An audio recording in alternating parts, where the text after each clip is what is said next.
In this video, you'll learn how to retrieve your invoice from ElevenLabs.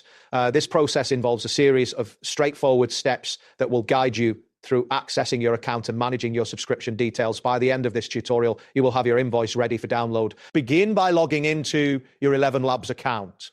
Open your web browser and navigate to the ElevenLabs homepage. Enter your login credentials, including your email address and password, then click the login button. Once you are successfully logged in, you will be directed to your account dashboard where various options are available. Next, locate and click on the profile icon, which is typically found in the upper right corner of the screen. This action will present a drop-down menu with several options. From this menu, select Profile to access your account settings and subscription details. After accessing your profile, find and click on the subscription option. This section provides an overview of your current subscription plan, including payment details and billing history. It's essential to review this information to ensure you have the correct subscription type for your needs. Then click on Manage Subscription to proceed to the next step. This option allows you to view and modify your subscription settings.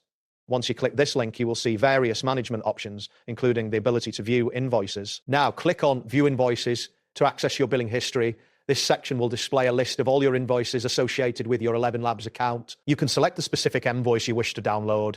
Keep in mind that larger invoices may take a moment to generate, depending on your internet connection speed. After selecting the invoice, you should see an option to download it in PDF format. That wraps up today's guide. Thanks for watching, and catch you in the next tutorial.